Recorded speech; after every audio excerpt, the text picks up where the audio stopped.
Not a race.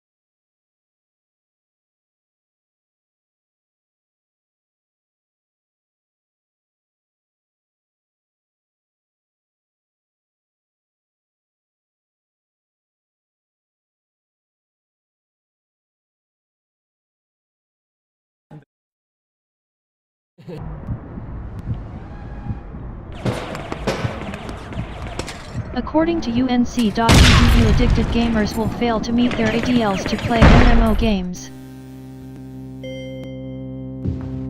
A sophomore college student named Michael wrote an essay about his MMO game addiction. It was published through Reddit and the Washington Post.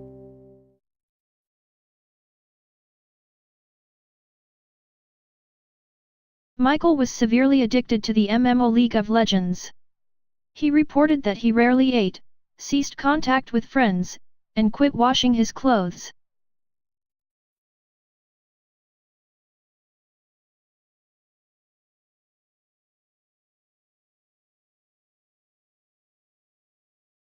Michael would purchase food items that could be heated up before a match started. He spent all his free time playing, researching or watching video games. Michael was able to realize the sad state he was in, and deleted the game.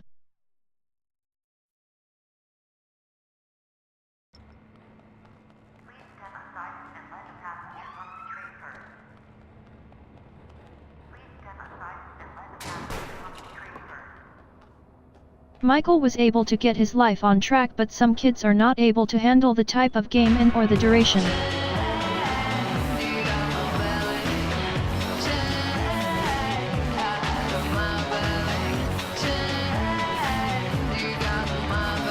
According to Northup, recent data suggests that there are well over 20 million Merpage players today.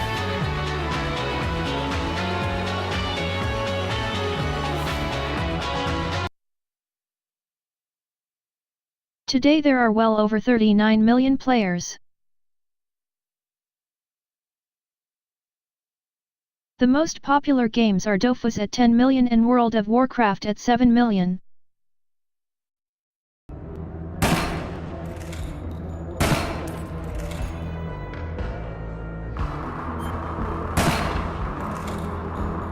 According to Karam, addicted gamers experience a resistance to the dopamine effects, likely due to sensitization.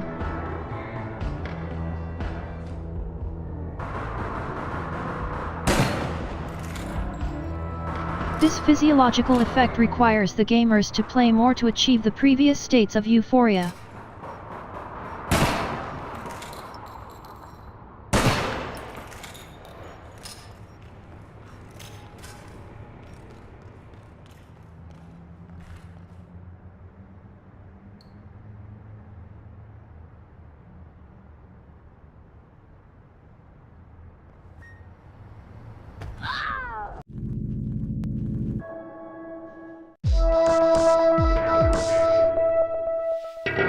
How do video games affect your brain? You can turn back now, or learn the stuff they don't want you to know.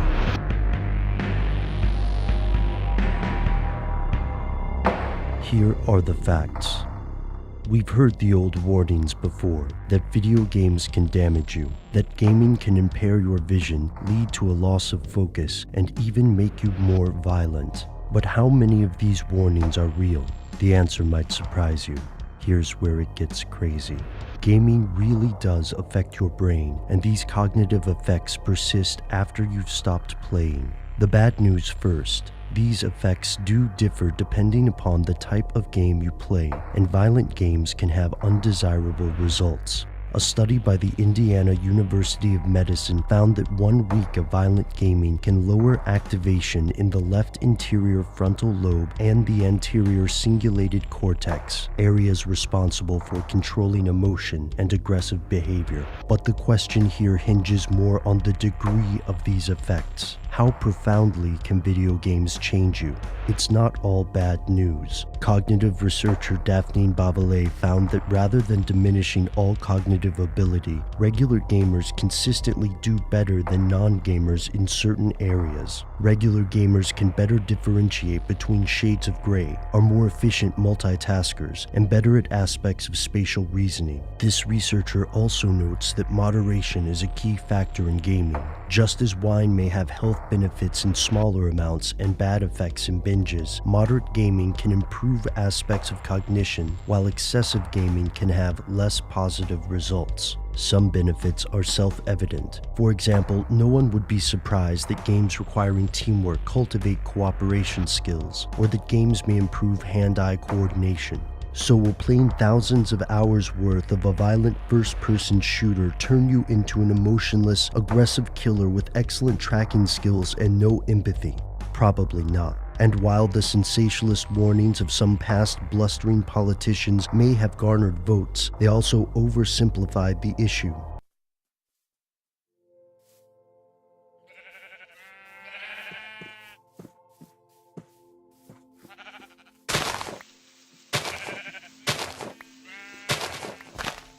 UNC.edu also found that among addicted gamers who are married, up to 50% report a strain in their marriage as a result of their addiction. J.C. Northrup and S. Shumway conducted a study involving the wives of addicted gamers.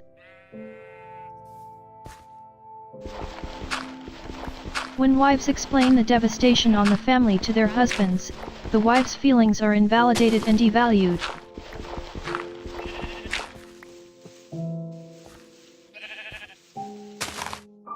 Wives become angry and resentful because the addicted gamer neglects his wife and kids for a video game.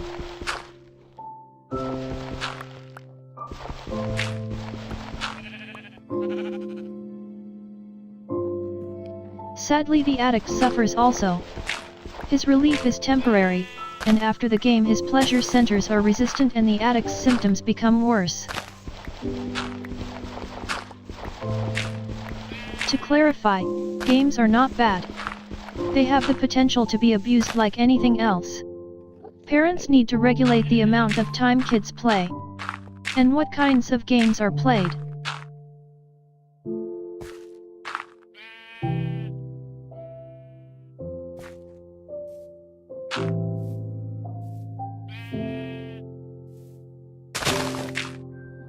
According to Medline Plus, children under age 2 should have no screen time. This includes TV, tablet, computer, phone, and other devices.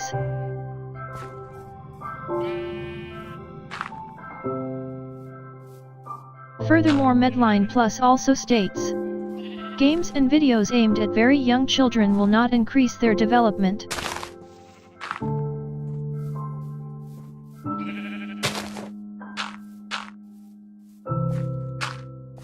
The ESRB rating can be found at esrb.org.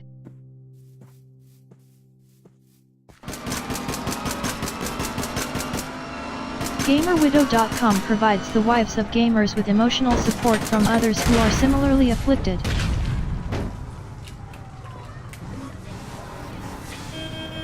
OLGAnon.org provides support to addicted gamers.